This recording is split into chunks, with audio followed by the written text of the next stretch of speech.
We're live. I'm Kaylee. Welcome to my channel. And these awesome people over here are Tim and Katie from the awesome vlog channel, Tim and Katie. So they come on my channel. I'm very lucky because, as Tim would say, this is not on brand for them, but it is on brand for me. So they very on brand for you. They come on my channel, which is super awesome. And so tonight we are going to be talking about episode 4 of Loki, which I got my little Loki shirt on. I also got my button. You can't see the button is good. I got the button on. So yeah, and then Tim and Katie have some Marvel merch on. They haven't. I wish I could tell you this was Marvel merch. Well, this was just like the best I could throw together. Well, Katie has some Marvel merch on, and Tim tried, so we'll give him participation. I was gonna. Right, we've got the hammer. Yeah, there's the hammer. Mjolnir's up there. This isn't about Thor. We're talking about Loki stuff. You guys tried. But so this was episode 4 of 6, which is crazy. Like really crazy to say because literally, it's only 2 episodes left, which I just have no words. I really don't, because I cannot believe there are only 2 episodes left of this entire show. I'm so sad. I miss the bigger, those shows on TV like Grey's Anatomy. Loki is superior than Thor. I agree, Megan. I miss those shows like Grey's Anatomy and stuff that have 36 episodes a season. And I'm I wish we could have a Loki show that was at least 20 or something. They'd probably run out of things to do, but I would still enjoy. Oh, they're never going to run out of things to do. This is Loki. It's true. I would watch Tom Hiddleston literally for 30 minutes do nothing but sunbathe. So I could watch any kind of show. But what did you guys think of this episode? For episode 4,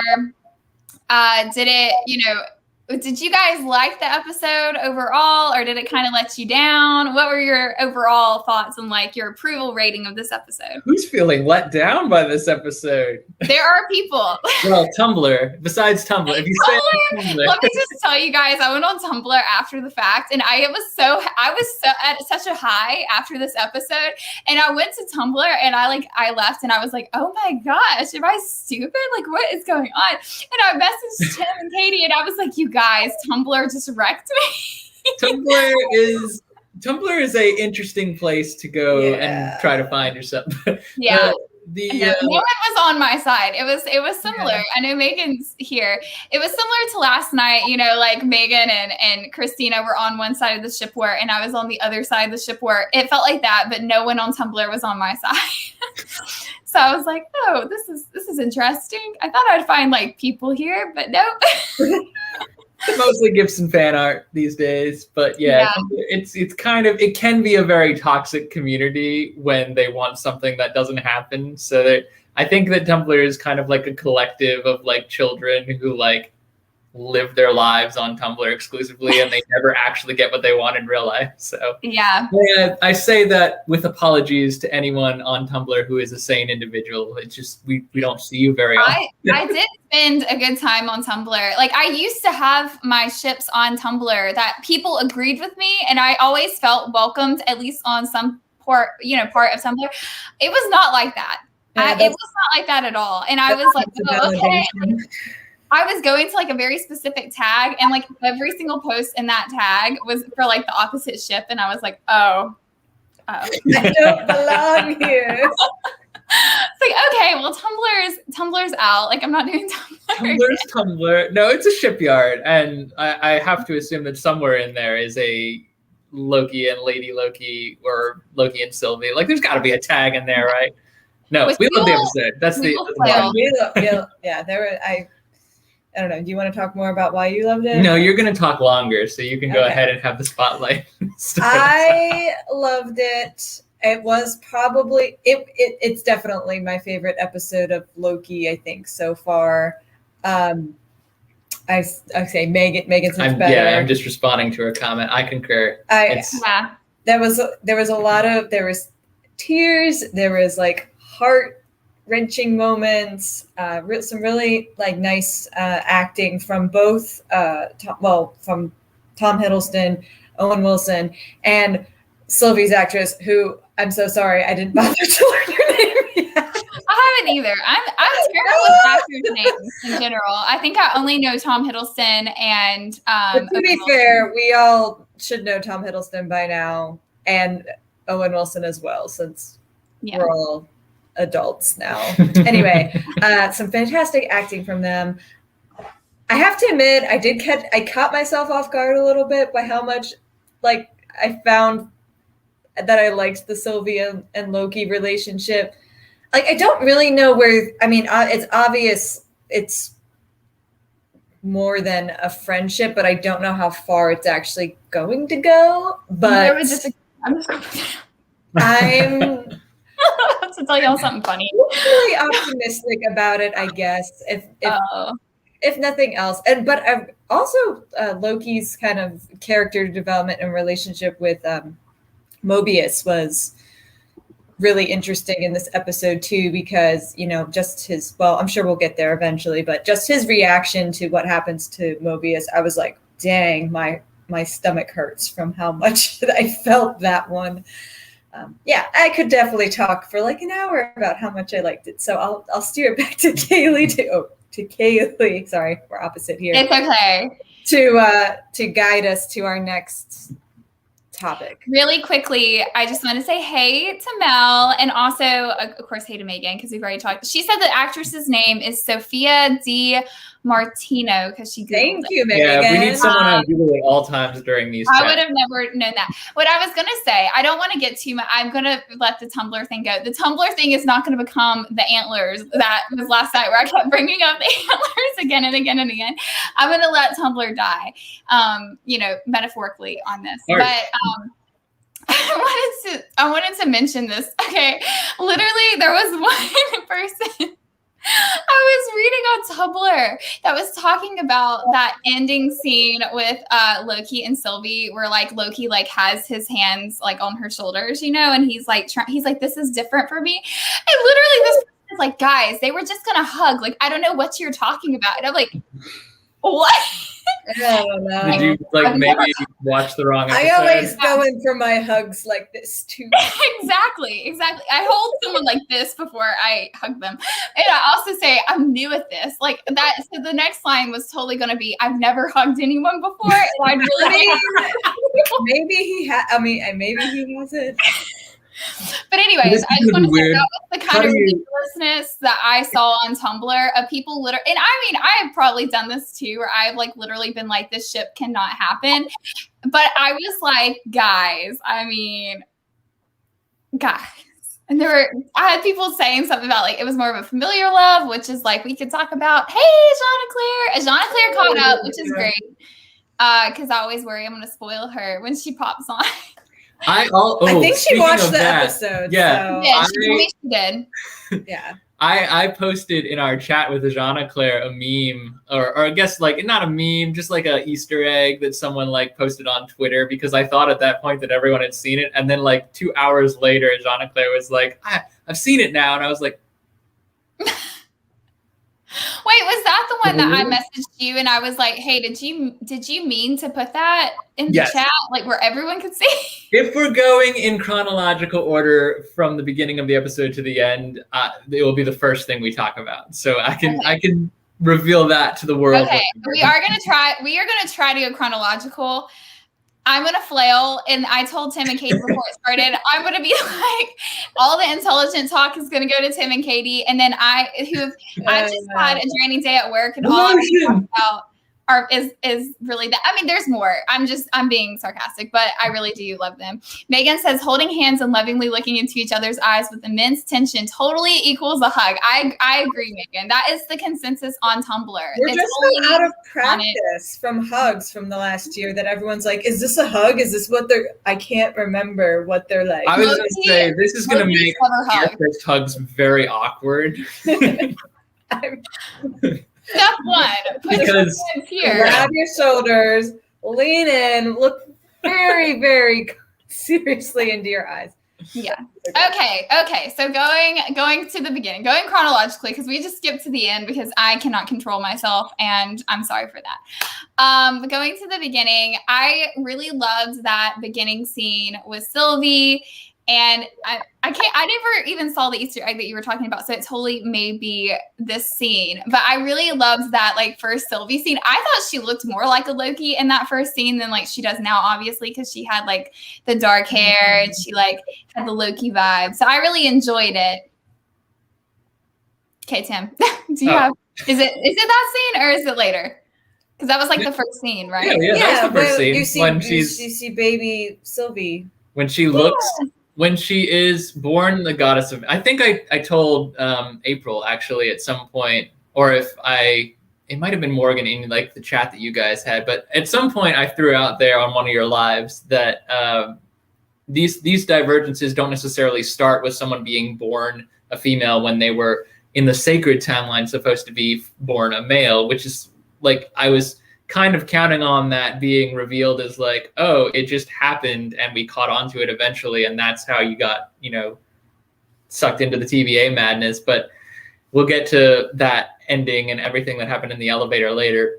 My first thought watching that scene is, and we told you backstage, so I'll preface this with, some of these Easter eggs that we know now, we picked up on because we were not figuring that we were going to be on a live and would have to come in blind and get our first initial reaction. So we did a little bit of an Easter egg hunt ourselves through Google. And so some of this is like a little more subtle than you would get on your first pass. But Ravonna, the judge that Owen Wilson, that Mobius keeps talking to, whose name slips past me sometimes. It's Ravonna. I think it's Ravonna. Yeah. So initially she's a member of the militia, right? And her tag is A23, which is, I believe, and this is what I posted. And I saw this. Yeah. For Claire, A23, we believe, the internet believes, is a reference to Avengers issue 23, where not only does Ravonna appear for the very first time, but she also appears as a subservient to Kang the Conqueror, who also appears for the very first time in that issue, which I feel is a huge Mephisto-esque nod towards the end of the show. But who knows? I mean, you would know, right? Hashtag Tim as Mephisto. Yeah. One day. Like for WandaVision lives, like way, way, way back, I saw that though. I remember seeing that, and I really thought that was so cool. I just wanted to put on here. April says that she loves your hair, Tim. Oh, thanks. Oh, yeah. I don't. So I cut it today. We were messaging Kaylee about this because Kaylee was one of the only people who gave me the feedback of that might not be the cut for you. I did not say it like that. I said I don't know if I liked. Like I said, in general, this haircut is not one that I like. Know if I like in general, but I don't know anything about male haircuts. I just see it sometimes, and I'm like, I don't know, because it's like shades. Anyways, this is I support Tim. Okay. I appreciate April. I'm not picking on Kaylee. I just like I'm growing into a new style here. And it's mostly just bird's nest right now. It's in transition, but I appreciate the love, the hair love. I just want to go back to this comment. Jean-Claire said, I thought it was going to be a kiss while y'all stopping at a hug. Well, the reason why we say that was sarcastically because on Tumblr, I saw someone literally be like, why are y'all thinking that they're going to be romantic? It was going to be a hug. Like all these people, honestly, on Tumblr, I swear, and I don't like, it's not like I don't understand them like shipping Mobius and Loki because they do. They have a great bromance. But I'm like, okay, guys, in this show, we get all this context that Loki and Sylvie are romantic. Like they plain out say it. And this, like, it is not even like this mystery of who, like, it is plain out said. And they're like, oh, no, they're going to hug. Like, it's like, guys, okay, you're going to set yourself up for heartbreak at this point. Like, it's just not, I mean, that's wrong. But anyways, that's why we were saying that. Steve says only a Loki could be in love with himself. Let's talk about the Loki. Well, I didn't even get to say what I wanted to say about. Go ahead, Katie. I'm sorry. Okay, but tell me it's not going to go back into Loki and Sylvie. No, I was just going to say it was just really like you see that, like you go into that and there's finally some more backstory on Sylvie, which is really nice. And it's just, first of all, like I felt even worse for her. I don't know, just literally, because, you know, we've all been there, like playing with our toys in our room. And can you imagine just being like arrested for something you have no idea why? You're just like kidnapped. And then she's talking about how she remembers her mom. Oh, nice one, April. Thank you. I love April. And then, like, you know, and then we see her, like, what happens to her in the TVA. And it's like that really nice parallel between like what happens when Loki is arrested and brought in and stuff like that. Their process obviously the cockiness hasn't changed. And then, you know, and then she's like able to escape. I was like, dang. And then my like next thought was, wow, Ravonna or A23, it's like, she lost this Loki. She totally blew it. And she gets eventually promoted to a judge. So, like, I feel like... Well, you know, you kind of unraveled the universe, but we really like you. And not only does, like, this Loki then goes on to wreak havoc for, you know, and kill a ton of her men for a while at least, and steal whatever those thingies are called. Tempads forever. Anyway, so those are my thoughts on it. Thank you for letting me say them. I thought that was great. I did love, which I was suspicious of Ravonna. I'm never gonna know how to say her name. I was suspicious of her too after that happened. But I just want to say, in relation to young Sylvie, the line I really wanted to happen so bad was that part where she was waiting to go through, like, it looks like the little metal detector. And I really wanted her to say too, do a lot of people not know if they're robots? I just wanted that. I don't know why. That would be just perfect to hear her say. Because you're like a little parallel to like our Loki. But you notice those same people were there. Like the metal detector guy is still there, and the guy behind the desk is still there, but the piles are smaller, and like the setting is slightly different. It's like time continues to move forward in the TVA. But I got the sense from that contrast of what Loki experienced and what Sylvie experienced as a young girl, that like they don't have at the TVA, because time flows differently. I don't feel like they have a good grasp on how long Sylvie has been running. They just know she's been out there wrecking stuff, and they want her to be brought in and take care of it. But like, I feel like, I mean, no one at the TVA is immortal, right? Because now we know they're all variants. Yeah. So they're aging at the same rate as everyone else, just outside of time. But I think because they're outside of time, they get like turned around on how much has transpired that is beyond their ability to review. Like Sylvie hopping around to different time periods, she continues aging normally, but she's gone from being like 8 to being best guess like early 30s. Yeah. And they think that this is a recent event because they're still in the midst of hunting her, and they're like, let's bring in this other guy. I don't know. I feel like it's been much rougher on Sylvie than we actually get to see. That's the other thing that's revealed, is like she's been on the run since she was like 8. Like she says like her whole life, and her like you begin to understand why she's just so mad at Loki for ruining her plan, because it's really her. It was years. 8. Do you know what I had to see then? I was 8 years old. Megan. And when did she find this time to bleach her hair is what I want to know. Okay, I literally had that comment when I saw like the young Sylvie. I was like, where on earth did she have time to bleach her hair and get it cut? And like, but I'm also like, I don't know. She mentioned in the last episode 3, she mentioned like this postman, which I thought was just a joke. But then at the end of it, I was like, I really think she had this postman that she was having like this affair with through time.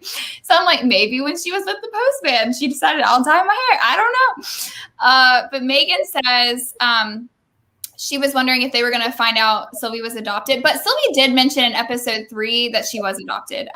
It didn't speak to the half frost giant bit, but Sylvie did say she knew she was adopted because he was like, they told you. And she was like, yeah, they didn't tell you.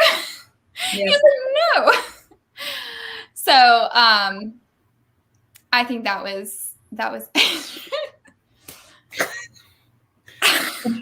Jeanna Claire, I do not wonder that at all. You have far too much personality to be a robot. Yeah. You don't sleep a lot, so that's true. That is true. That is true. That is very. Maybe you're a Vision-esque super advanced robot. Yes.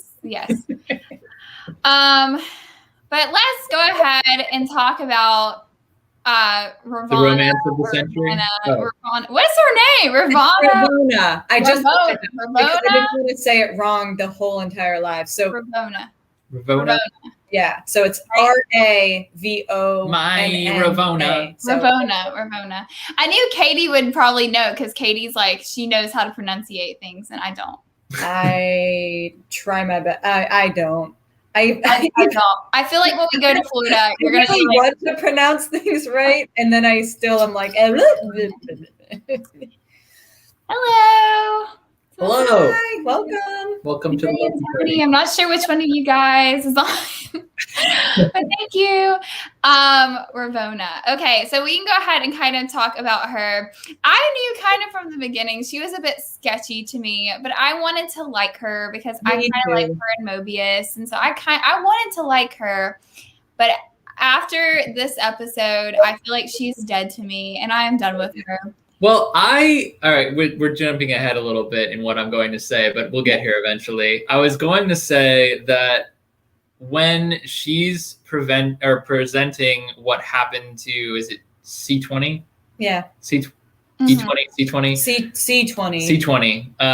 The militia member that got enchanted first and had a story to tell about how they're all variants, which obviously knew too much, need to be hushed up. When Ravonna was explaining what happened to Mobius and why she wouldn't let him see Sylvie or interrogate Sylvie, she was saying very believable things like, I'm protecting you and whatnot. And Katie is on the couch saying, I do not trust this. She's fibbing. And I turned and in defense of Ravonna said, she might believe that she's telling the truth. The timekeepers, if in fact they are timekeepers, might be lying to her about what happened because she seems very genuine. She seems to genuinely care about Mobius, which I think she does. But the sense of like secondary to duty and whatever duty is, which I believe is servitude towards Kang, but I've been wrong before. I was thinking all along that she was legitimately trying to protect him, but not necessarily in the way that she thought. And then, no, turns out she's just a scumbag. I was right. Yeah. I didn't know the first impression about even episode 1. I don't know what it was, episode 1. I was already kind of suspicious of her. And I don't know. I think after how WandaVision, like after WandaVision and Falcon and Winter Soldier, I feel like it's like the, what is it? The wolves in sheep's clothing. Like I just start looking for people that could be, the ones that we need to look out for, because that tends to be how Marvel rolls.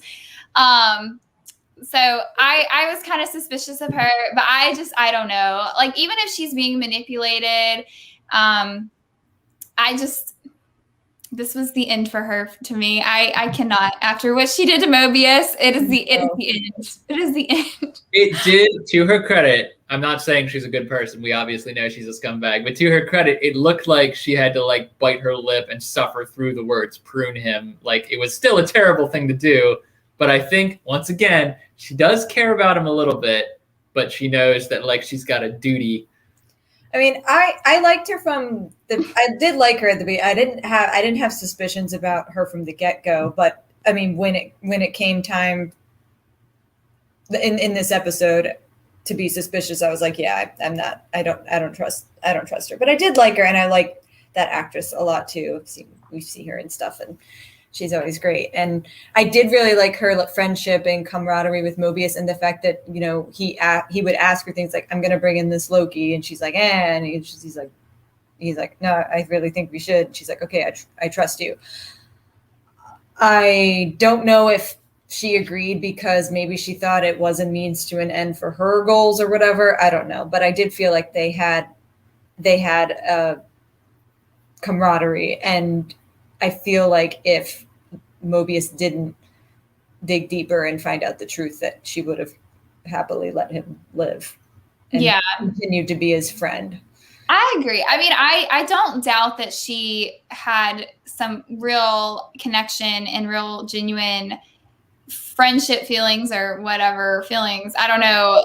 They had some vibes sometimes, but I genuinely, felt like they had a good connection, but I don't know. When he was talking about his jet skis and then she pruned him, and I was like, I just can't with you. No, I mean, I think she's like she works for definitely works for the big bad, whether it's Kang or not. She works for them. She knew the timekeepers were false. I was really mad when she knew the timekeepers were false. When she kills C20 after C20 reveals the truth, I was like, okay, this isn't. Yeah.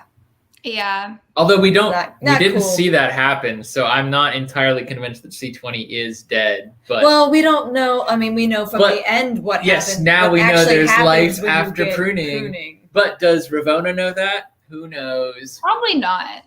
It might be like classified intel that the pruners don't actually murder you. They just send you somewhere else. We're skipping a lot to the end. And I don't want to we don't have to talk about the end too much, but I will say this. I will say that having that post-trailer scene or post-credit scene, sorry. I said trailer because April said there's a trailer out for episode 5.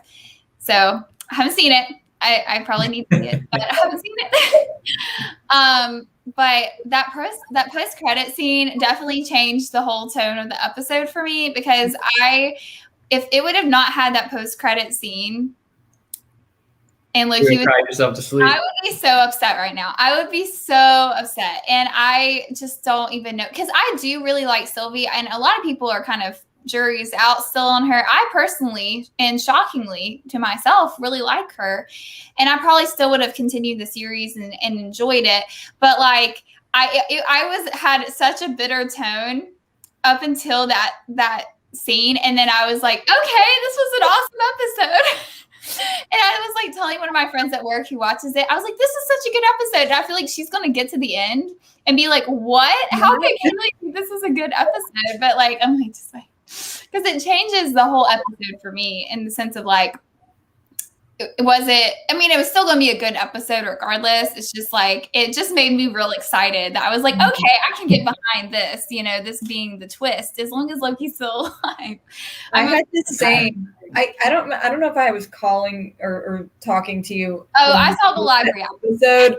Yeah, I gave you my live reaction. I was like, man, I really want to say this is my favorite episode, but I'm really sad that Loki's gone, and I don't know if he's coming back, because I have no idea if this is the direction they're going in, and if it's just going to be the Sylvie show, which is okay because I like her. I had the same thoughts, and then we get to the credit scene, and I was like, ah! And not only is he okay, but we're going to have a Loki army. So right in line with all of that, my brother watched the episode. For once, he usually beats me to it, but he watched the episode at 6:00 a.m. the following morning after we had seen it. And then I was getting a live feed of his text reactions because he knows I've already seen it.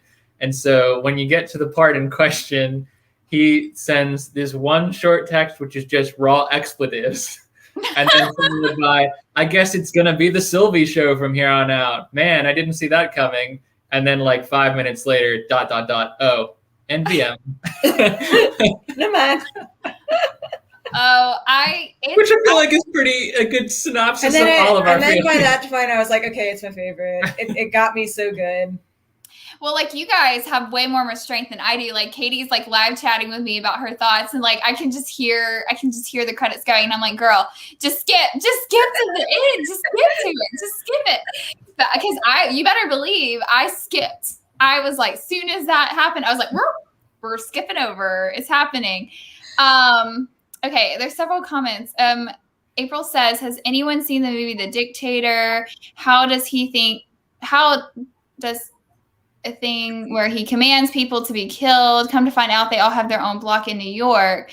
And that's what that credit scene reminded me of. I've not seen it. I haven't seen it, but I know. So he similarly, it's one of the, what is it, Sacha Baron Cohen or whatever. He says anytime someone offends him, it's the guy sneezes in front of him, execute him. And it turns out that the dozens of people he's been ordering to execute over his reign as a dictator have just been moved to New York, where they're probably happier than in his country anyway. So it is kind of that sense, like they think, whatever they think pruning is, they must think they're deleted or whatever. But it seems that they're just kind of put into some sort of little pocket. Yeah, and in actuality, let's assume it's Kang, who thinks he's pruning Lokis, is actually building the perfect army of Loki. That's what I'm hoping anyway. I'm really hoping it's like a Loki army. Just send them all to the same place. I mean, we've had this like... where they can talk. This opening credit thing of all these different letters forming Loki for 4 episodes now, and we've only really met 2 Lokis, so there has to be... I didn't even really think about that. I mean, now we've got like... the visual association. Yeah, there just has to be. And we know that there's hopefully this President Loki variant is not just a gag, and that will actually, get to see him. So, So that's what I'm hoping for. I think he has to be like, I feel like it was Morgan or someone else was saying they thought that maybe this was just like a promo thing. I'm like, okay, but if it was just, it could be, but I'm also like, they put a lot of merch with this Loki, there is Loki president button. I just feel like it has to be like, sometimes merch is like spoilery, the way they do merch. And so I feel like this is spoilery merch in some ways. I want to say 2 real quick things about the people, go like all the Lokis going there, which as Jean Claire asks, so wait, all the people at the end are Lokis, which they are. It's like they're variants of Loki in the timeline, which was so cool. And I didn't expect that at all. That was so awesome. The 2 things I want to say. Number 1, I really hope we get to see some like Thor variants and the Loki variants. I would love that. I think that would be like so comical to see like some Thor variants thrown in there and just like have them kind of clash. And then secondly, to some people's points, I know April's mentioned it too, about Mobius potentially being a Loki and their theory in that. And I'm like, well, Mobius got pruned. So Mobius could be with the other Lokis. And that would be perfect. So I'm hoping that's what happens. That's like my prediction. Is I'm hoping like Mobius is with the other Lokis. And then like Loki's like, you're a Loki. And that's why they got along. I got the perfect thing to tie that and 2 other comments there together that I can see from Megan and April. So April posted, I think 2 are Loki and 1 is Thor. I do want to say that if you watch the credits, and I mean the actual credits, not like the post-credit scene, but like the actual build credits, the 3 Loki variants at the end are credited as classic Loki, Kid Loki, who's holding the local Loki-gator. And the one who looks like he might be Thor, who's holding a Mjolnir variant, that is actually boastful Loki in the credits, which makes me think that maybe he's like killed his brother Thor and has a hammer, and that's why he's so boastful. Well, I don't know, but it was also pointed out to us in a other fan video that Mjolnir looks very like DIY. So the shout out to you, April, the DIY queen. It looks very DIY. So I'm wondering if he's just like, look, I got a hammer too, brother. I just made this and I'm going for it. It's a wrench and a cinder block. But I agree. I do agree. Like if we saw I wouldn't mind some Thor variants in there. I also want to say, in response to Megan with Loki's trailer, so this was also an Easter egg that we had to go digging for. I did not catch it when watching the original Loki trailer or the second Loki trailer, but there is a shot, heavy spoiler for anyone who cares. There is a shot of Mobius driving a car in the desert that we have not yet seen in the show. So wait, where did you see this? Was this in the trailer? In the Loki trailer? You already seen the trailer? Not episode 5. Like the season trailer. The season trailer, like the whole spectrum of everything. It's so quick, and we didn't know enough about Mobius at the time to be like, oh yeah, that makes a lot of sense. Like it was just a little snippet. And now that we know that Mobius is gone, but we haven't seen that scene yet, we do know that he's coming back. We just don't know how. Well, as long as it's not one of those dumb, like, we cut this scene, but it's still in the trailer things. But which they've pulled before. Yes. I'll be furious if Marvel is pulled. Marvel? Don't do this. No. No, drop it. So hopefully that means. I mean, I feel like Mobius getting pruned and then Loki like 5 seconds later, and then us seeing Loki again it would be kind of mean at this point to be like, oh no, Mobius is gone. Bye. Yeah, I feel like he's not gone. He needs to ride a jet ski. If I swear. I want to ride a jet ski. He has to ride a jet ski at some point during the show, or I'm going to be disappointed. He also still has to say "wow," or I will be disappointed. So he said how. But that is not the same. No, but very it was nearly very. I will take it. Very quiet, but he was like, "I will take it." That's true. That is true. I know, but it's not the actual. I will take it though. If we get nothing else, I will write it off. Really quickly, 2 things about the trailer. Megan said that the trailer gave her Umbrella Academy vibes, season 2. Different feels to the show. Oh, unpopular opinion: season 2 of Umbrella Academy is superior in every way. I've not seen it, guys. Okay, let us know, Megan. Season 1 or season 2. If we have an Umbrella Academy live, I'm going to put an umbrella right there. That would make sense. We're going to stay focused on Loki, though. Sorry. Yes. We have shenanigans, boy. Megan, you're trying to derail me. Okay, so they're in the episode 5 trailer. No, I will riot. That's what happened. You think it's a flashback of Mobius? But yeah, but why would they show us what he was like on Earth? If I don't know. I kind of want to watch this trailer though. It's the one we're talking about is like one that aired before the show started. Like we're not talking about episode 5. I think they're talking about the episode. They're talking about there's a new one. Though. Yeah, because they do like episode specific teasers to tease the next episode. That sounded really redundant. So. I'm gonna mute myself for 2 seconds, and I'm gonna click on this and see if this is like a legit trailer. Hang on. See, that's part of the thing, though. I've seen a lot of fan trailers. I have it muted because it's an ad right now. Hang on. I'm trying to see because I kind of want. It's only like a minute long, and I'm like, if this is real, then maybe we should watch it. Oh my gosh! Sorry, I just saw. April just left a slew of comments, and one of them is she's going to Gator Loki. That's what I started laughing at quietly. I saw a few things, and I'm dying. Okay. Oh, hey, Connor. I'm not seeing April's comments yet. I guess because every 10 seconds a day. Okay. Connor, shame. I will say it's not like you're busy or anything. Time moves differently in the TVA, but in any reality, that is slow, my man. I wish I had like the TVA thing. Okay, Umbrella Academy question. Megan says she loves them both, but because different characters are highlighted. She loves Klaus in season 1 and Allison in season 2.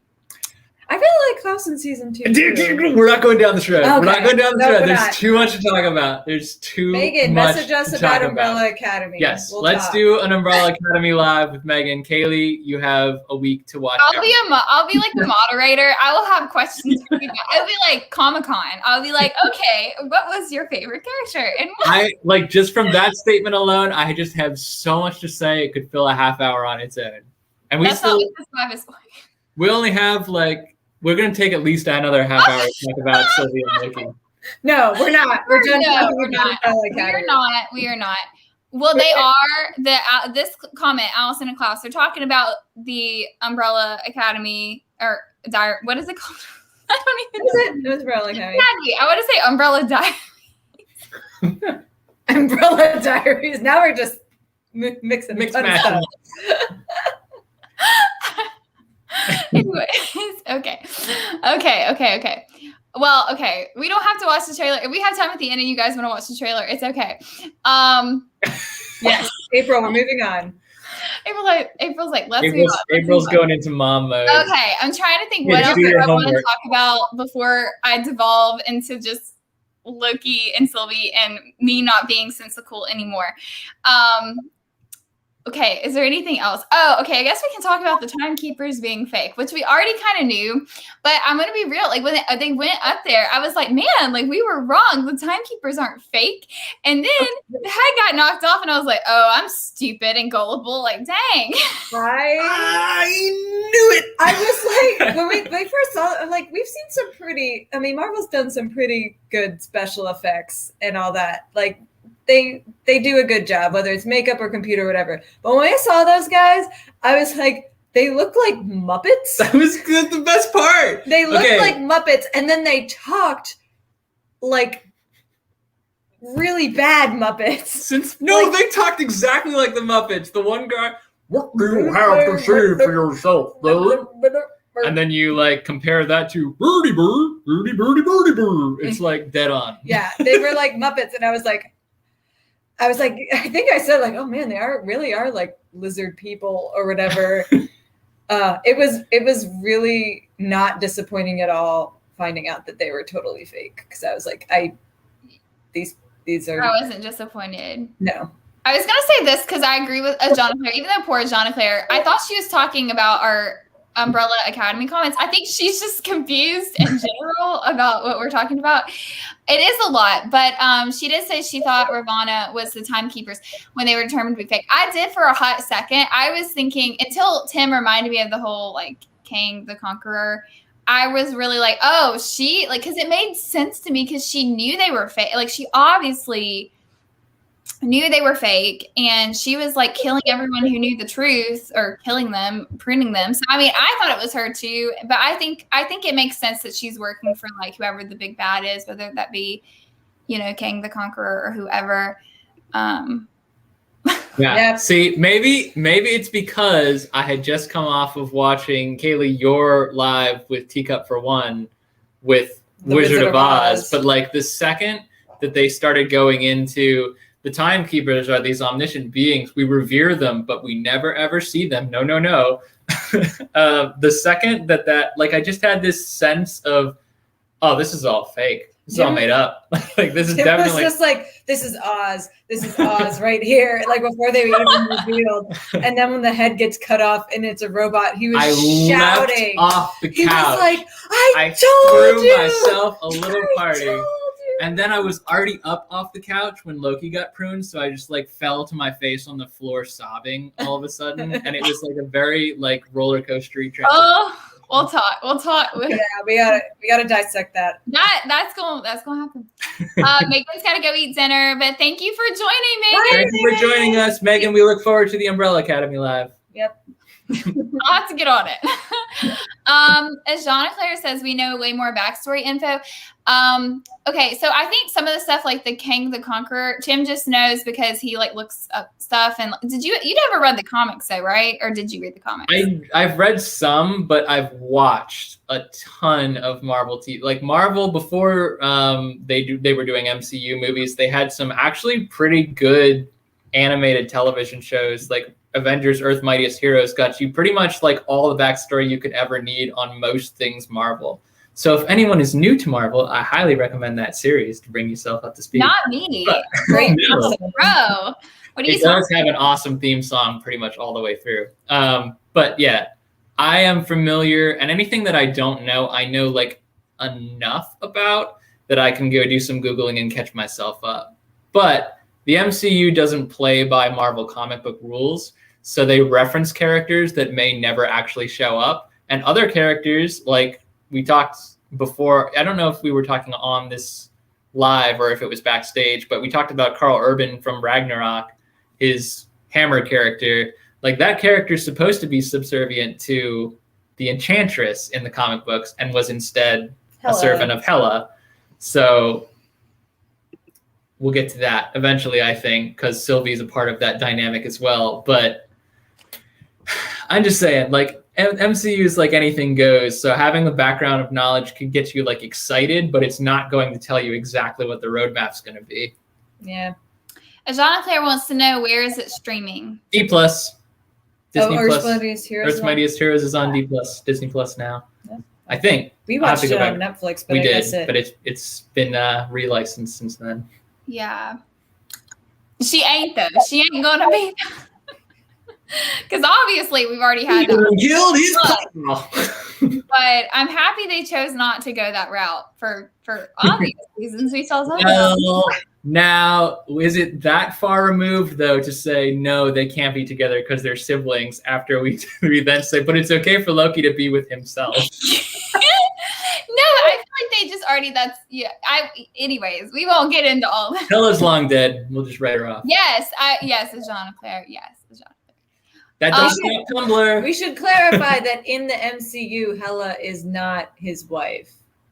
Yes. Right, yes. Sorry, I think it's Jean Claire's getting confused. But I think that is like in the comics, right? It's supposed to be his wife in the comics. But in like the movies and everything, like that is not how they played things. In the MCU, a likable character becomes redeemable simply by virtue of audiences wanting to see more of them, versus the comics where they just kill people left and right because it's what they want to do. We have a Norse mythology expert among us. Thank you, April. I know, this is why I love April being in the chat. I fully believe that April studied up on Norse mythology so that she could make her amazing DIY ears, the redemption ears for Loki, because those ears are they have to be perfect. So much better than the bark ears. Those are so good. They're so good. I had some April ears sent to me. Katie had some sent to her too. And I was actually freaking out to April today about how I have not received mine. So I only realized they've been sent to my P.O. box, not my house address. So I could have had some April ears tonight, potentially. But I'm very sad about it though. Very, very sad. She says her sister rambles about Norse mythology. That's another live we need to see. Okay,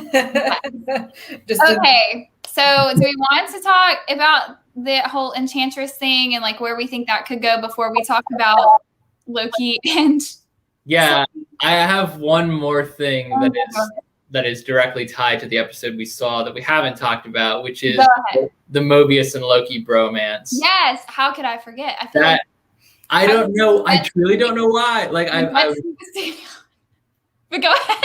I know that Tumblr wanted it to be more than it was. We've already talked about Tumblr. They literally, and I could see it. This was the one point I could almost see people on Tumblr and I could be like, okay, I could get where you get that. They literally were talking about how Mobius was jealous of Sylvie and being like, your girlfriend. And I was like, I guess you can take it that way. It just, it sounded more like someone teasing a guy than being jealous. But some people see what they want to see, and that's I know. I think it's fairly obvious at this point that Loki and Sylvie are the main canon relationship of this series. So I'd say that. That's literally what 100%. I said. I said Tumblr's a dark place. But the Mobius and the Mobius and Loki relationship, platonic as it may be, actually genuinely brought tears to my eyes during this episode. I don't know why. So when he was also, we didn't really touch on this because it's not really important, but Lady Sif was a nice cameo. Yes, I enjoyed. I was gonna say that was something I forgot. I was gonna say I enjoyed that whole prison world for Loki. That was hilarious. Well done. And I love seeing her again. That was Jamie Alexander is apparently one of Marvel's favorite actresses to work with because she will literally do anything. If you say, hey, could you do Lady Sif cameo, walking into an office and wearing a business suit and everyone will be, haha, it's Lady Sif. And she's like, sure, yeah, sign me up. I'll fly down. What, you need me tomorrow?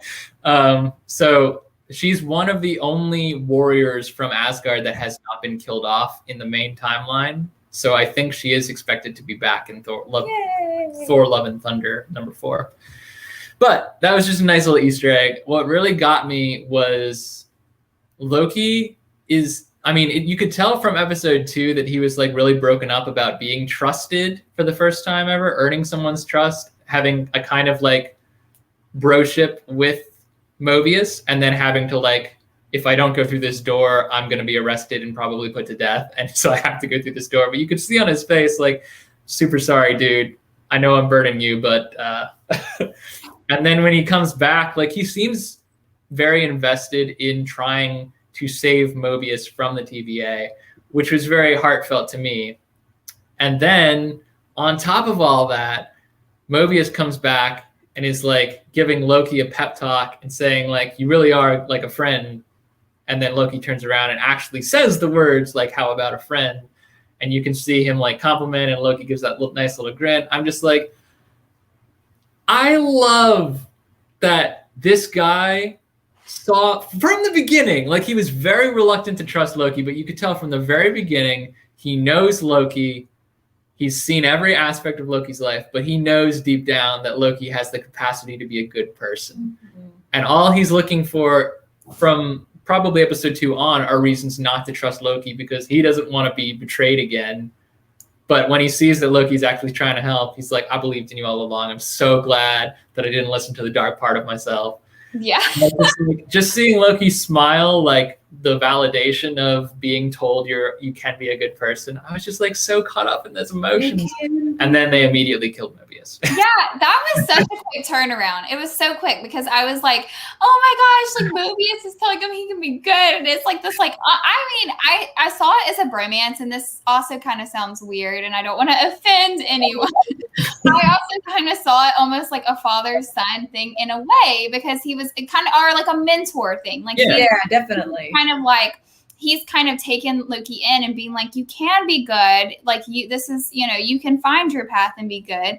And I thought it was very beautiful. And then, you say jet ski and he's dead. And I'm like, oh my God, like this is his last little speech.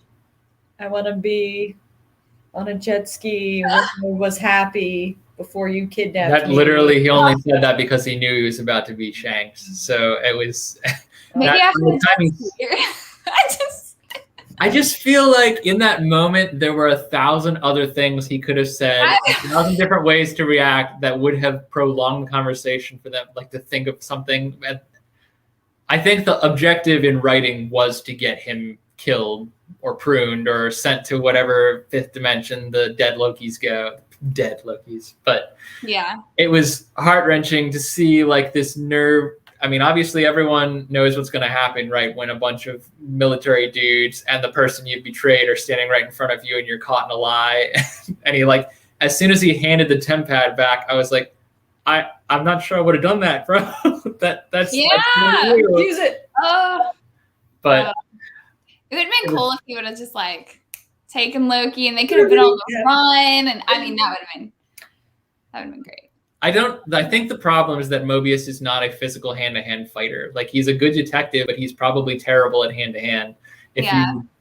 If you were to put him up against like a bunch of trained guards, he would probably be dead anyway. Maybe we'll find that out in the next one, whether he can actually do hand-to-hand. I agree wholeheartedly with April's theory. I swear, as soon as I saw like all the Lokis at the end, my first thought, other than, because he was alive, was OMG, Mobius is Loki. I just know it now.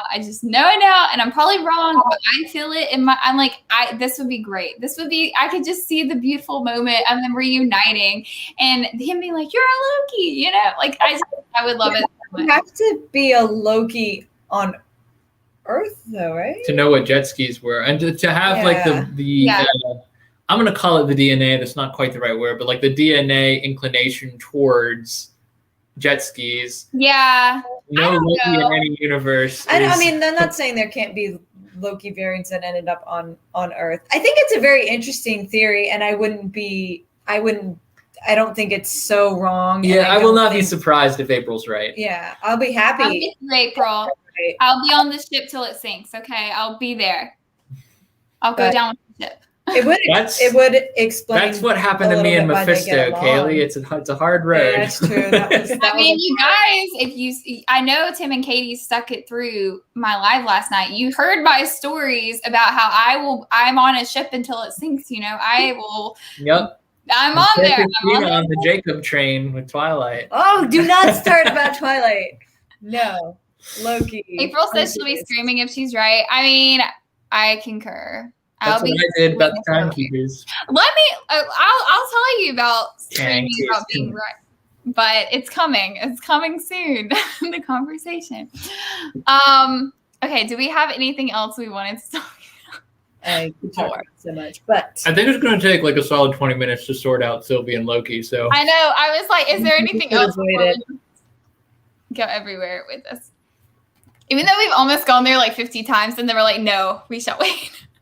No, we shall wait. Okay. no is unclear. Huh? What did she say? no. No. Nope. We are not. That is another live, my friend. That is another live. It is. We got to do a better job about partitioning these things. Yeah, it's a better live. I know, guys. It's It's just a fandom channel. We just talk about everything. it is, but it's like, okay. We gotta focus. Bring it back. Okay.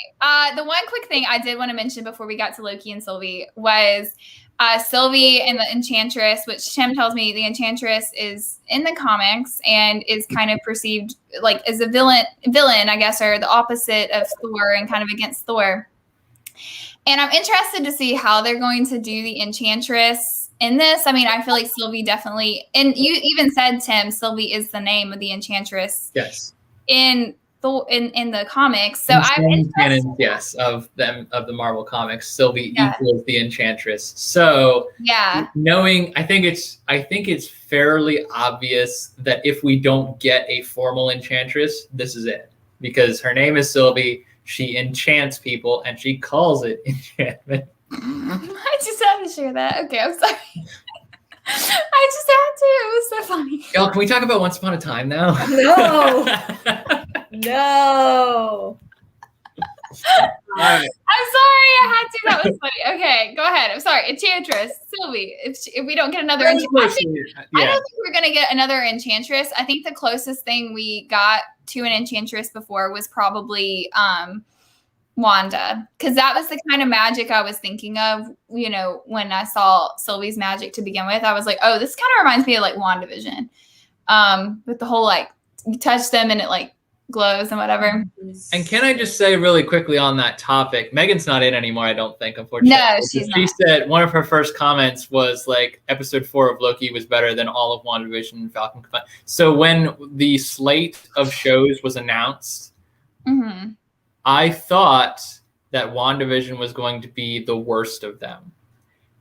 I think they're all amazing. I don't know where I would place them on like a pyramid now, but as we got each new show, like when I saw how amazing WandaVision was, and then knowing that Loki, which I was most excited for, was coming last, I legitimately said, can you even imagine how amazing Loki's gonna be, knowing that WandaVision turned out this good and nobody was excited for it? Nobody. Yeah. What? I was excited for Loki. No, WandaVision. Oh, WandaVision.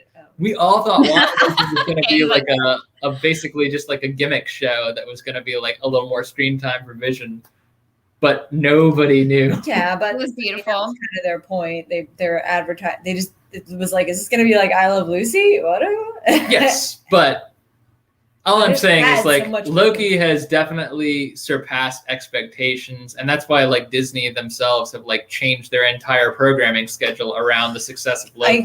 Just like the Disneyland meet and greets with Loki and his TVA. And Disney Plus too. Like they switched all new releases to Wednesdays because Loki was so popular.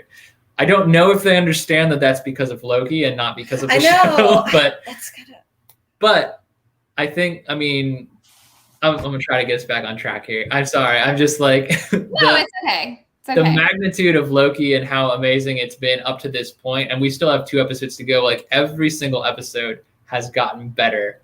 Every single show has gotten better as we go too, but every single episode has just been like more and more build.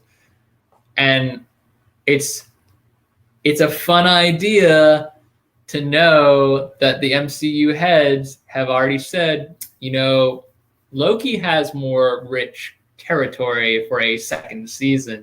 They haven't like straight up said, okay, it's renewed, but knowing that they put on the table a second season is possible from the get-go, and then seeing how popular the show is, I think we have like several more years of Loki to look forward to. I just wanted to have like, my only thing about more Loki seasons is I do like Sylvie, and I really genuinely like, I like Mobius, and I've loved a lot of the characters they've brought in, and like some of them, what was his name? Phil. It wasn't Phil. What was that guy's name? That the one that didn't know what a fish was. Casey. Episode 1 didn't know what a fish was. Like these like obscure characters that I'm like, he was kind of fun or whatever, But I would hope if they continue that, like, Tom Hiddleston's still in it, but I think we'll have to just see on that one. I don't know, because Tom Hiddleston in the mainline movies and the mainline, I guess, timeline, like in any series, in any iteration, he's dead. Like in the sacred timeline, Loki is gone. We don't have the ability to bring him. Are we going to have the sacred timeline after this series is over? It's true, but that's like when you have a series that is centered around a character who no longer has a place in the mainline movies. Yes, we have the multiverse coming up, so he could pop up at any time. And I mean, Daredevil's supposed to be in Spider-Man 3 from the Netflix. The Netflix Daredevil is now supposed to be ported over to Spider-Man. So like anything can happen in the next couple Marvel movies. But I think that like Tom Hiddleston as an actor has a lot more flexibility to focus on a show if he really likes doing it and he's really popular and he enjoys. I think he enjoys playing the role. Oh yeah. So playing Loki. I wouldn't write him out as like a potential lead for the next couple of years just because Sylvie is definitely stepping up as another lead character. But let's talk about Sylvie and Loki because we're itching to. I can't wait. Okay, I've been like holding it in. Let it out, Kaylee. I will let it out first. I'm sorry. I should be like, and I will let my guest speak first. No. I've been waiting. Go for it. All my waiting and asking. It's gonna be you and Katie emoting, and then I'll say something witty at the end, and that'll be all right. Oh, he said he spent his 40th birthday filming in a Loki suit. That dude's 40. He looks like he's 12. I want to look that good at 40. Oh, I want to look that good now. I mean, I want to look that good now. He does. Sorry. Go ahead. What do you say? So I did, looking at clips from like the first Thor movie, however many years ago that was. I was like, okay, he looks a little baby face there. Yeah. I can tell it. He's still a very, very, very attractive man with a beautiful voice, and I love him. Yes. Wow. Which I think what April said, and I asked her about this, is like, so he turned 40 in February. That was after this series was already wrapped. So from what I understood, so unless he was doing reshoots, it's a potential of something else. So she probably was doing reshoots. Season 2. We don't know. Okay. Let me get my thoughts together. Okay. Amazing. Let me get the thoughts together. Okay, so no, don't think, just emote. Okay. To preface my thoughts. Episode 2 didn't really like Sylvie coming in at all. I was very against the idea of Lady Loki's. Episode 3, I'm like, okay, I'm starting to like her. And then I also Marco Polo'd Tim and Katie, and I was like, is it wrong for me to ship Loki with Loki? I kind of think it is, but I'm like kind of doing it. And I literally say that in my reaction, which is still coming out. It's taking me forever to edit it. But like, I literally say, I'm like, is this like, am I really liking Loki with Loki? Like, I don't, it's weird. But this episode, okay. So, the scene, we have the beginning of like, them having this cute little moment, and Loki's just pretty much giving her a pep talk, which I'm like, oh, Loki, like just giving her a pep talk is a beautiful thing. He's so darn sweet, which I just like, okay. I don't know how she feels. I'm still kind of out. Like, I feel like she probably like likes him in general. I don't know if she has like these romantic feelings necessarily for him, but Loki 100. Oh my gosh. Like he does, because like even in last episode, I really loved the part where she was like talking. He was like, who taught you your magic? And she was like, I did, like I taught myself. And his face when she said that, he was just like, you taught, like he was just like so smitten with her. It was like, oh my God, she's so cool. Like she did this. And like this episode talking about like, you ran circles around them and like, you're awesome and all this stuff. And I'm like, he has such a big crush on her. It's so cute. But then we have the scene that crushed my soul, which was, him thinking that she like had died, and that was just a beautiful scene. That was just such a beautiful scene. I don't know. I feel like I should be letting Katie talk a little bit because I'm just going on and on about like I don't know. Do you want to say anything? I can comment on the first two things. So like when they're like back on Lamentus and they're doing like the hand holding thing, and it's such a powerful moment that the universe recognizes that it's causing a Nexus. I'm very confused about that, though. I'm very confused in general. It's like that branch is like shooting up. Yeah, they're like, they literally like say like they're like, we've never seen one go this fast, and I'm like, oh my god, their love is just shattering me. Think about it too, that they're sitting at the edge of an apocalypse, which is supposed to prevent Nexuses from forming because everyone's going to die. But somehow, the fact that two Lokis who would otherwise have never met, never interacted, never even been aware of each other's universes, sitting there, gradually falling in love, holding hands for the first time, creates the biggest Nexus event that the Timekeepers have ever seen. Yeah. That's staring into each other's eyes as they're like about to die. Oh my, like. Love lives where we belong. It was. I'm thinking, can you feel the love tonight? But that's just me. Oh. And then like. That's just Disney loyalty. Loki love is great. Yes, Loki love is the greatest. Oh my gosh! I will comment on Kaylee's other scene that she brought up. When Mobius is he's doing a great job, I think, of trying to get some information from Loki or rise out of him or something that's gonna like help him. And you know he's says Sylvie's dead, and Loki's like, good riddance. You know, and you're just like, wow. I mean, that acting from Tom Hiddleston is so good. And then he finds out that she's really not dead, and that relief and that release of emotion, and then the whole like teasing thing from Mobius about like your girlfriend or whatever. I don't know. I need to rewatch that scene. Like I've maybe seen that scene like 3 times. It's no joke. The emotional scenes from Tom Hiddleston, I will watch again and again, because it's just like the one where he like saw the scenes of his mother back in episode. I just couldn't get enough because his acting is so darn good. Tim, what were you gonna say? I'm sorry. Go ahead. I was just gonna shout. I mean, this is not quite as emotional a point as the ones you guys are making, but I was just gonna shout out real quick. I don't know who the cinematographer for the show is, but the use of lighting in that scene, that particular scene, like anytime there is hope, optimism, joy, whatever, the character is like leaning into the light. At any time there's like darkness, like when Mobius starts fibbing about Sylvie being pruned, he like sits back into the darkness and is like really menacing over there on his little temp pad with his coffee cup, and Loki's sitting here and he's like sinking into the shadows. And then when he says like, no, come on, man, you like her. Be honest. She's still alive. And he like leaps forward into the light, like so hopeful enough. I just thought it was really cool. I love it. I do agree. His voice is better, April. Yeah. It's very beautiful. I think I was listening to Tom Hiddleston read poems like for hours one day. There is not totally off topic, actually. There is a new short coming to Disney Plus very soon that we otherwise probably would have no interest in. Although we do watch The Simpsons. We're working our way through like all 30-something million seasons of it gradually. There's a Simpsons short that is centered around Loki, of all things. It's like a crossover between you and The Simpsons. And I don't think you need any context of The Simpsons to understand it. But the main reason that I bring it up is because Tom Hiddleston is voicing Loki. Yep. In like The Simpsons. so we're watching it. Yeah. I didn't watch The Simpsons, but now I'm like, I must watch. Yeah. Yep. I don't think you need the context. It's going to be like 6 minutes long. I'm not surprised April knew that. I mean, it was announced. It wasn't like a secret or anything. Yeah.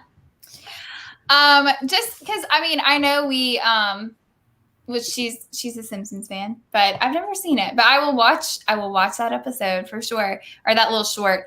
I feel like we kind of already talked about the whole hug moment that I think is hilarious. We will talk a little bit. There was one other thing I wanted to say about that, or we call it the hug moment off of the Tumblr thing. But the hug moment. The hug the hug moment. Anyways, but just to like fangirl really quickly about, the whole special hug. Huh? What did you say? A special hug. It was a special hug. Yeah, that's the kind where you like lie down hugging sometimes. Maybe kiss. Let me grasp your arms first. No, that's too adult. Let the girl fangirl. All right, I need a fangirl. I need to get it out because literally I've been like holding it in for so long, and it's just, oh gosh. Okay, but I really did. I mean, I thought it was a very beautiful scene with him and Mobius, and like, you know, he is like, oh, like she was, you know, I don't care what happens to her. Like, I would get rid of her anyways. Like, it was whatever, you know, it's my plan. I'm the superior Loki. And then as soon as I can't remember, and I should, because I've seen this like 3 times, but he says this line where he's like, well, you know, we already took care of her. We already pruned her. So if I let you go, and he like says that like right after he's like, so if I let you go, and then Loki's like not even caring about that. He's not even caring about like this fact that he has like kind of Mobius, like where he can kind of maybe manipulate Mobius, and there's like a chance like he can try to work it. He's just like, wait, Sylvie's like, you killed Sylvie, and like this, oh, like he was like a little puppy dog that was just like so sad, and he was like, I feel like he didn't know even what those feelings were. Like, I don't think Loki. No, like I just think he had like these little butterflies, and he was like kind of like, you know, he didn't know it was love. I don't think he thought of it as like, oh, I'm falling in love with her, or I had this crush on her. I think he was just having these like feelings for her, and not really, because he says it in the hug scene where he literally is like, this is new for me. Like, he's never, like, I don't feel like probably ever in his life genuinely, you know, told a girl how he's felt.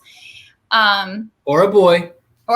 Plus, I mean, or Sylvie probably hadn't told a girl or a boy or the postman how she felt. I mean, they're both Lokis. I don't feel like we might see the angry postman at some point though, but that would be the postman from WandaVision. It's that like creepy postman. You know who it would be? Rabbit. No, I guarantee you, if they still had the ability so to do, that postman would be Stan Lee. Oh yeah, that's true. 150%. Because love is an imaginary I knew not to go back to last episode, but I tell you, freaking subtext, I knew as soon as they brought up love, I was like, this is an odd thing to bring up if you're not going the love route, because a lot of times, like, it's like, why would you bring that up? Like, why? It's like bringing it up and then like having it be a good portion of their time together, and having this whole love as a dagger metaphor and stuff. And like, and I rewatched that scene actually after I saw this episode, and like he literally says like, you know, you can see yourself in it. I was like, oh, it's beautiful and all this stuff. And I was like, oh my gosh, this is like such a metaphor for their like it's gorgeous. It's a gorgeous metaphor, and I loved it. And then like the whole part where it's like love is an like it, when you go to reach for it, it disappears. And literally Loki goes to reach for it. He's trying to reach for this love, and he freaking disappears. And I'm like, oh my God, it's the dagger. He's the dagger. He's disappearing. Okay, I'm sorry. I'm flailing. No, but that's sometimes in a TV show, a character will say something in a single sentence, and you know, like you just kick into overdrive, and you're like, that will be on bumper stickers and T-shirts by the end of this week. Yeah, mass production. Yeah. And that, I think that Love is a Dagger has really become the slogan of the series in many ways, and will continue to be so, and I would be surprised if they didn't bring it back. But that was definitely the most visual, hardest hitting representation of exactly what Loki said. And we were all, I know that on the previous live, when you guys talked about Lamentus with April, I don't know if it was Morgan or somebody else that was saying like it seemed very out of character for for Loki to get like super drunk and like have it out with people on a train car and draw attention to himself. And I'm like, it is. And I suspected also that it was an act, and I was wrong. And looking back, I'm like, this is probably just Loki's way of processing feelings he's never had before. Yeah.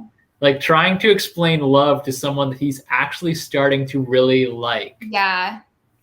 Because I feel like that was like, I don't know. I think I think Loki respected her. I mean, he respected her enough, and I mean, he was obviously looking out for himself, and he wanted to work with her to benefit himself. But I think he respected her and respected what she could do, and respected her being on the run as long as she was on the run. So I think that respect was there from the beginning. But then, you know, seeing how she taught herself the magic. I mean, I swear that look, you know, that little look he got. I mean, those were feelings. And I don't know if like when then he had that weird moment in episode 3 where he was like singing to her and Asgardian, and I took it completely as like manipulation, and he's trying to like get her to trust him, and maybe it was, but also like maybe it was a little bit of like, you know, he kind of was flirting with her and having trying fun. to impress her. He's wearing a nice tie. He's like able to hold his own drinking. He's a pretty good fighter, and now he wants her to know that he can sing too. Yeah. That's exactly how Tom Hiddleston would go about impressing a girl. I would. That's Tom Hiddleston. It deeply impressed Katie. So. Oh yeah. Oh, it impressed me. I was very. I mean, I got some feelings myself. April needs to watch it again. April, we need to just get like a loop of it, like that and the Zemo dance, and just like that. But him singing can put me to sleep. Like honestly, it's just beautiful. Yeah, I was really excited about.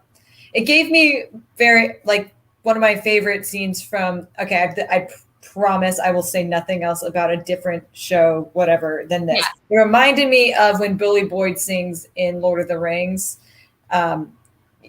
Before, like, whatever. Oh gosh, it's been a while since I've seen those movies. But anyway, Billy Boyd, who's Pippin, one of the Hobbits, sings a very beautiful song ballad, and I got like major Lord of the Rings vibes. And then he was like singing, like especially the like Asgardian language, not so much the hippy clappy made up languages are the most beautiful in the world. Oh gosh, yeah.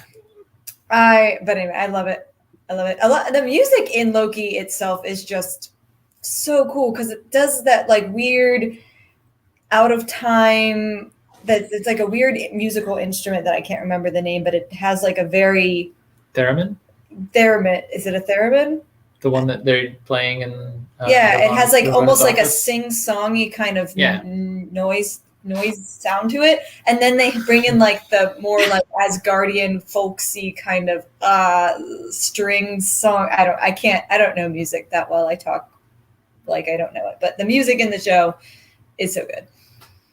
I would just like Tom Hiddleston as Loki to wear that jacket that Zemo sported that entire like that jacket.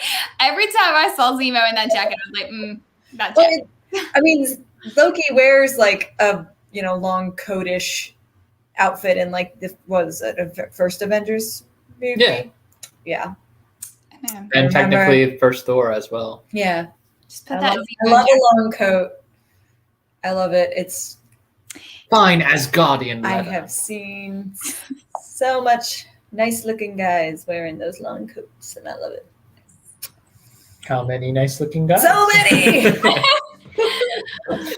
I refuse to name any because we're not going to divert from Loki. No, we're not going to divert. I think what I wanted to get to with all of that, other than one other comment, and this is like already kind of been said with the Love is a Dagger thing, but I used to watch when I was like in high school, I used to especially watch these like videos on YouTube where people would like montage like all the scenes of the couple like on a TV show or something. And then they'd like put a song. All the time. They would put a song, and then sometimes they would put like, my favorite were when they like would have the monologue that the character said, but it wasn't like when they would say it. They would take the monologue and then they would show like these actions that the characters would do and then match it up with like what they had said. And like, it just was a beautiful thing. And I swear like the whole love is an imaginary dagger like that. It's just, like, it's just like such a perfect thing for them. I want there to be an edit. Someone out there make an edit. I don't have the time in my life to make an edit. I want to so bad, but I don't have the time. But I want to see that edit so much because I swear it was, and I knew this too when I saw it. I was like, if they do go this route with Loki and Sylvie, I guarantee you this is going to be like this is going to be foreshadowing on how it goes, because that's just how things work. But I also honestly didn't expect them to do Loki and Sylvie, because I'm usually wrong with my feelings on how things are going to go. So let me tell you, when I like started watching this episode, I literally was like, what? They're doing this? Is my ship sailing? I just got on the ship like last episode and it's already sailing and my mind's blown. Anyways, I'm sorry. That is my thoughts. Okay. This has been Kaylee flailing about Loki and Sylvie. Okay. I'm done. I had to defend Loki and Sylvie to somebody who also watches the show and texted me. The exact phrase they used was, "Oh yay, the self-cessed that broke the universe." And that sounds like your brother. Yes, I said somebody. While not entirely. Oh, your brother? I thought I liked your brother, Tim. He was wedding videos. Not anymore. See what you do. Well, he's not watching right now. While not entirely inaccurate, what my defense typically is for this, and I had to sit and think about this for a while because it is like a little weird. But what I have always liked since this show started about this relationship is that from, I don't know her exact age, maybe 6, maybe 8, she was a little kid when Sylvie was taken from the TVA. Her life was already different. It didn't matter whether like maybe Odin didn't have a beard, or maybe the mom was a frost giant and she was not adopted from the frost giant. She was adopted from I don't know what was different, but her life is already different simply because she was the goddess of mischief instead of the god of mischief. Then she was taken by the TVA and spent the rest of her life on the run. She developed every time we mention like she developed enchantment on her own and how impressed Loki was, you got to remember she did that on the run. That was not in like a safe environment practicing with mom and dad or whatever, or like with her little friends. Like that was something she did while running for her life. So it is super impressive, but it's also something that Loki himself probably would never be able to do unless faced with the exact same circumstances. Like from 8 years old, estimated onward, these are two completely different people, and they share the foundation that makes a Loki, whatever that may be, but they are not two Lokis. They are a Loki and a Sylvie, really and truly. And so that's what makes me kind of like okay with it. Like after a certain point in time, their paths were already diverged, but they became unique to themselves. Yeah. And I think we'll find out more about that. And honestly, I think with the Loki army rising and all the different Lokis, one's a freaking alligator. So, like, I think a lot of people will have an easier time accepting this who maybe don't now after seeing the diversity of the Lokis. Yeah.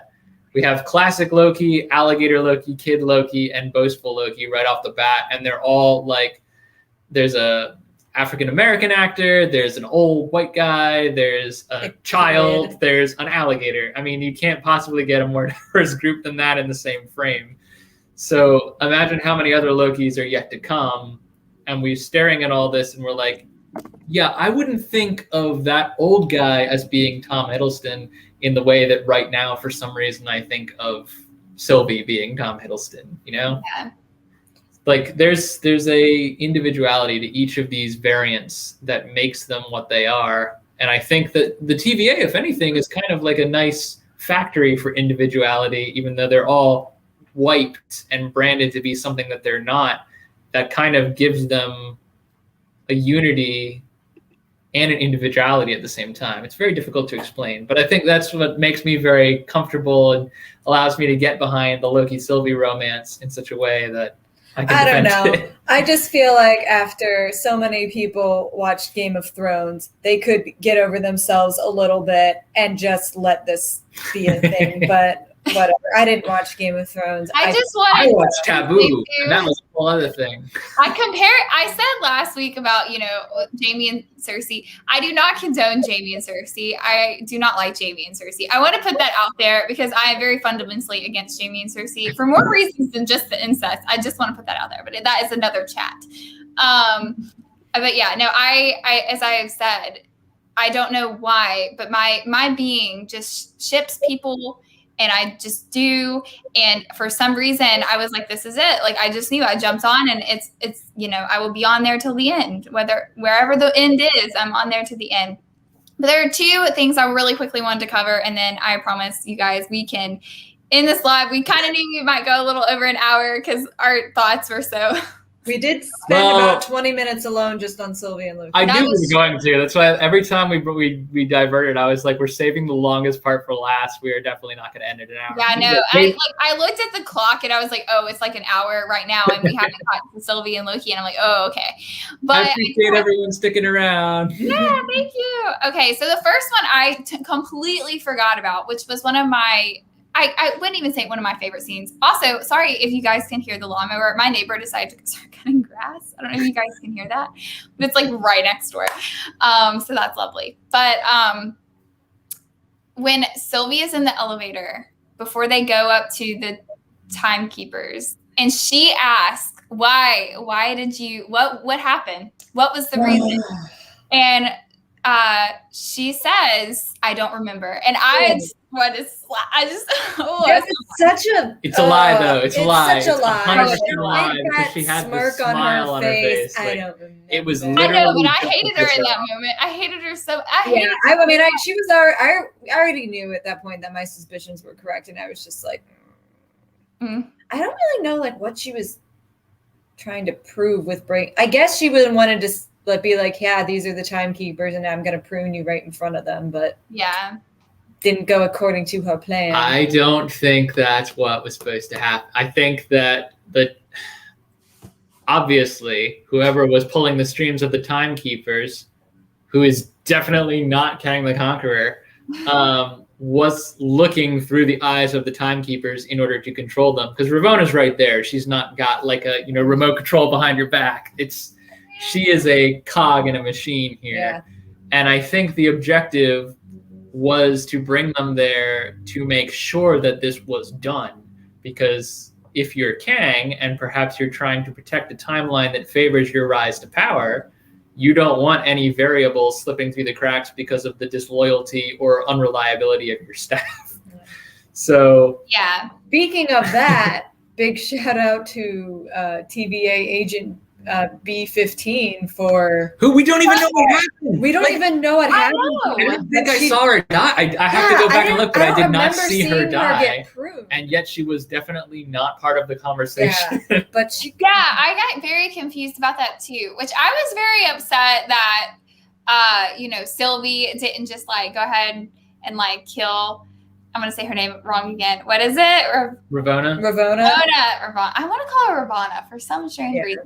But anyways, Ravonna, I was like, I swear, like after the fact, when I was rewatching it and I was like watching the fight scene and I just saw her just like hit her and like didn't kill her. And I'm like, you should have killed her. Well, that's fine. She was knocked out. So yeah, that's fine. As long as she's not dead. I didn't think she had gotten killed or pruned. But she did kind of come in clutch there. I'm just between this show and like one other show that we're watching religiously right now. I'm so tired of seeing characters that I like be murdered. Yeah. It would be nice if I could have this one little win. Like the character who's been reformed is now able to be an ally. When you were saying, Kaylee, about like, I can't, like, I feel like there's no one I can trust or whatever. That's what I'm feeling that too. Between Loki and this other show we're watching, which I will remain unmentioned. Yeah. It's just, I'm just so sick of being like, I want to like you, but can I? Yeah. Which kind of leads us into the last question I wanted to ask, because this was a question that like last week and even like talking to some of my other friends who watch the show, it's been kind of controversial, and that is, do we trust Sylvie at this point? Do we think Sylvie is going to be on Loki's side moving forward and like not going to betray him, as much? I mean, I feel like there could be instances where she does, but like I trust her. Loki. She's going to betray him, but like I think she's going to. Well, first of all, she doesn't. When they reunite, because they're going to have to, I think they are going to work together to bring down the TVA or whatever it is that whatever her goal was. I think their goals are aligned and they will be working together. At the end, do I see them staying together or going their separate ways? Honestly, I can't predict that right now. But I think they're going to. I don't think they're going to like never see each other again. I would feel like that would be really off. Let me put it this way. If this show is to expand beyond an initial first season, which I know we would all like to see it do, season 1 is not going to end with Loki and Sylvie riding off into the sunset together happily forever after. Probably not. No. No. And I mean, I'm like a sucker for like a slow burn kind of thing. And I mean, even if they don't end up together, like fine, whatever. I feel like at this point you pushed it so far, Marvel, you got to kind of deliver when you push it this far.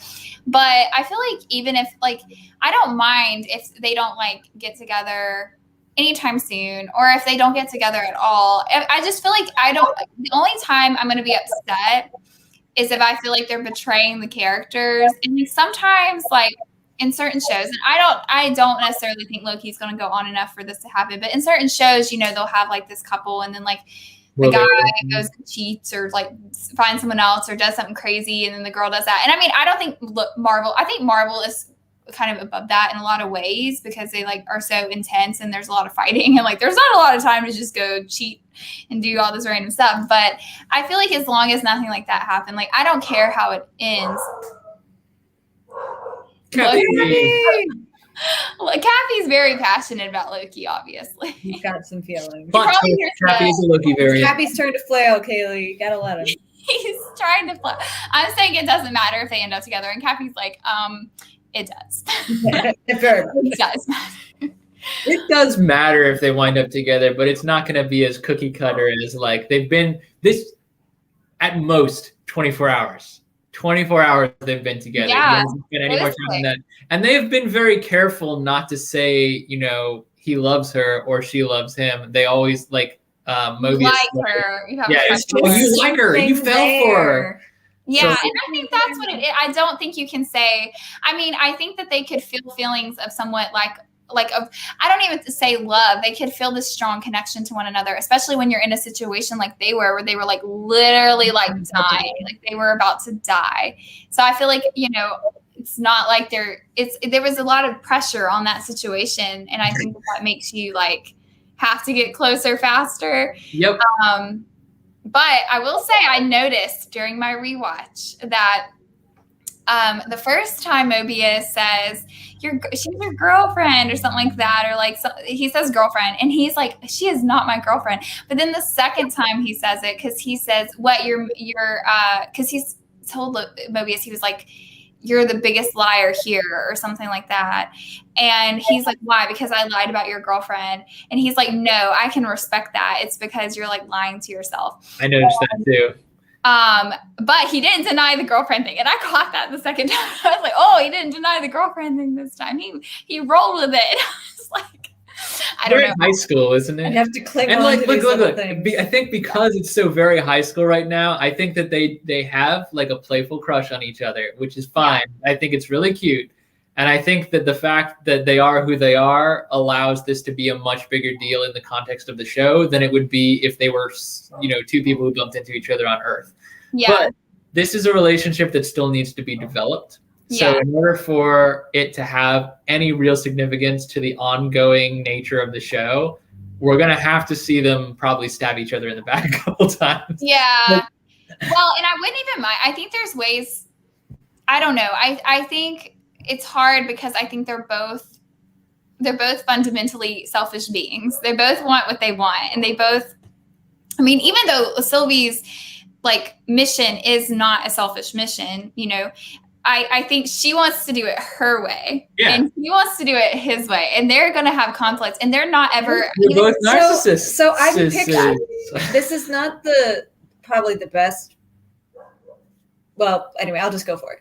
I'm picturing them kind of like Batman and Catwoman, like they're going to come together and work together, and they're going to work together really well because they know each other well, and then Catwoman's gonna steal the rubies and run, but they might make out on top of a building later too. Like I can kind of picture that being kind of their relationship. Like there's definitely something there, something more than friendship, but it's also but also butting heads and kind of betraying each other, not betraying, but looking out for their own interests sometimes too. And then if Batwoman, sorry, Batman or Catwoman was in trouble, the other one would be there. Exactly. And save them. If the world's ending, that person is in your corner no matter how many times they've stabbed. It's like there's a level of trust that's like, I trust that you are going to betray me for something petty for sure.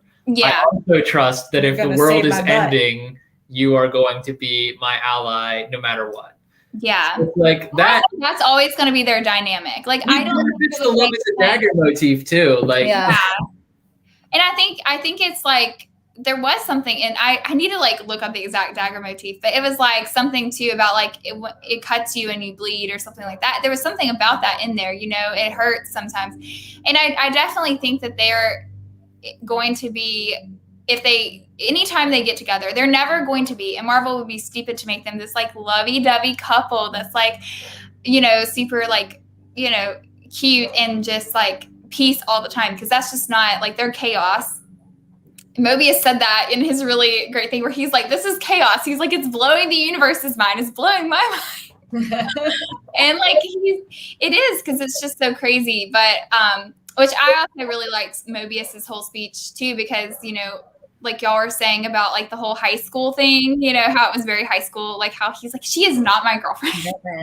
I feel like Mobius's approach to it was also very much a high school, your friend have a crush in high school, and he's like, you like her, you have a crush on her, and this is blowing my mind. You're such a narcissist, all this stuff. And it's just, I thought that was it was almost funny. It was that kind of because Mobius and Loki have, I mean, it's kind of, in many ways, it's what Kate, was it you or was Katie that said father-son dynamic? No, it was me.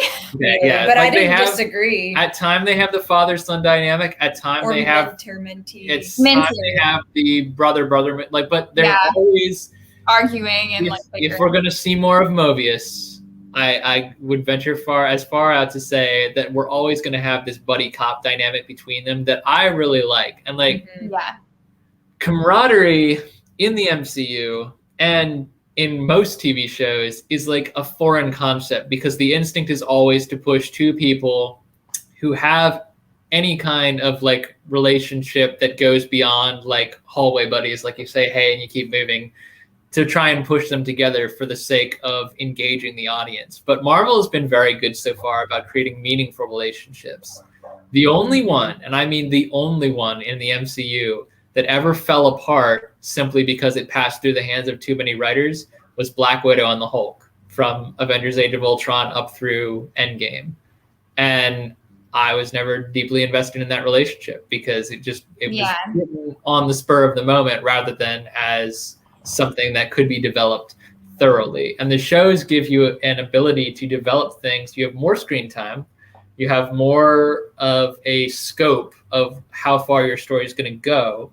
And you can either cap it, as we have with Falcon and WandaVision, or you can keep building it. And if you know that Loki's going to go on for more seasons than just one, it's very possible to write a believable relationship between Sylvie and Loki, and Mobius and Loki, and Mobius and Ravonna, and whoever else is engaged here. Don't you mention her.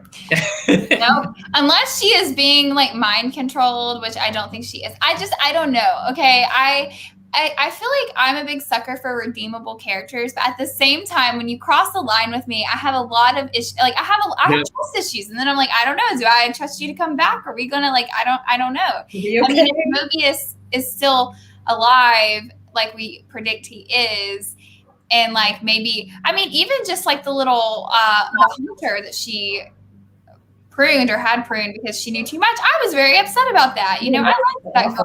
Especially since I thought her mind was going to be permanently scrambled because of just how she was behaving. And then you see in the video that she's very clear. She's back to normal. Yeah.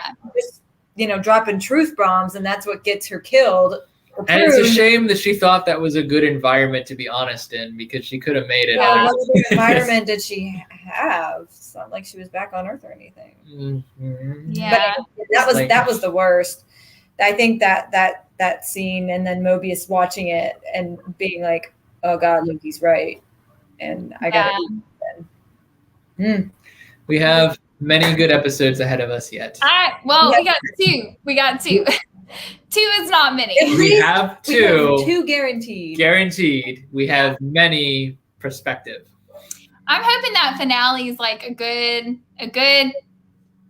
length. I mean, if they pull another like episode 3 where next week's episode is like 38 minutes, I think I'm gonna like lose my mind. No, that one was too short. But then if that happens, then you'll know that the following episode will be like an hour and a half, and you'll have to carve out time to sit down and watch it instead of just sitting down and watching it quickly or something else. And 40-minute shows, 40 to 50-minute shows like normal these days.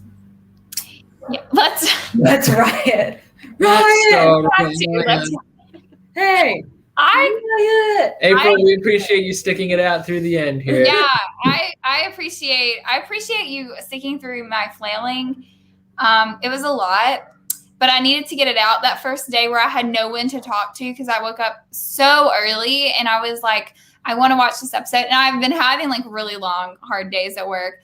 And I literally was like, that was like me thinking about Sylvie and Loki, and I got me through my day. It got me through my day at work. I was like, that was my best decision, except for the fact like I could not talk to anyone about it. Like Tim and Katie hadn't seen it. April hadn't seen it. The girl at work that watches it, she hadn't seen it. I was like, oh my gosh, like I'm just going to go crazy because no one knows. No one knows what happened. And I don't know. You know, when your ship sails and no one knows it sailed, what do you do? Did it sail? It sailed a little. It got a little wind, and I was like, it's sailing, and then it sunk a little bit, you know, because we thought Loki died. But then, like, there was some hope. So I got some life again at the end. That end scene gave me some more life, and I like it. It's sailing in my mind, which probably, you know, I don't know. It's sailing for me. But anyways, this has been a lot for the couple. I'm sorry that I am the way I am, and I love couples so much. But this is we like you just. We love the way you are. This is what happens on my live shows. I love the emotional stuff, especially when it comes to couples. But anyways, thank you guys in the comments for joining. And also thank you, Tim and Katie, for joining. And I have their channel linked in the description box. They do vlogs, but do you guys have anything coming up that you guys want to talk about and share before we leave? Yeah, we have. I'm still a little bit behind on editing some of the things from our most recent trip to Universal and Disney. So we have a couple more vlogs coming there. Some shorter than others, but there's content yet. And next weekend, we're actually going to Hershey Park with Morgan from Teaching Disney. So I think the plan is to do a scavenger hunt, but it could yet change. So we'll see.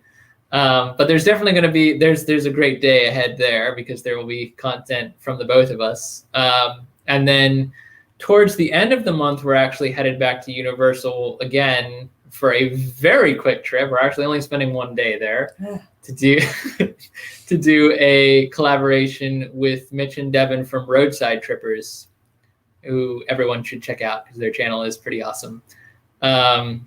Where they are both, we are not vegans, much to our chagrin because we'd probably be much healthier if we were. But they are vegan by lifestyle choice. And so we are headed down there to do a collab where we are exploring Universal's dining options as if we were vegans, and we're calling it Vegans for a Day. So that will be challenging for people like us who consumed 2 pieces of cheesecake this evening just before this live. But we're looking forward to it. It'll be a lot of fun. I'm muted, but I was going to say, I don't think I ever responded, but oh my gosh, that peanut butter cheesecake looks so good. I was so jealous right before this. I saw that and I was like, Yes, I'll be glad to hear that the Cheesecake Factory survived the pandemic. Yeah, they were in real trouble there. Well, I am still editing my Loki reactions. It's taking forever, but those are still coming. Obviously, I'm still going to keep doing the live shows for the next 2 episodes. And I'll probably, I don't know how the live reaction will end up working because Tim and Katie, I got their anniversary and they probably won't be able to join. So we're going to have to figure out how I'm going to end up doing that. It might just be me. And I'm going to have to figure all that out, but I will keep doing it. And, more fandom stuff is going to be coming on my channel. Probably more couple talk. I feel like that's what I enjoy doing. But anyways, thank you guys so much for coming. Again, thank you so much to Tim and Katie. And I hope you all have an awesome night.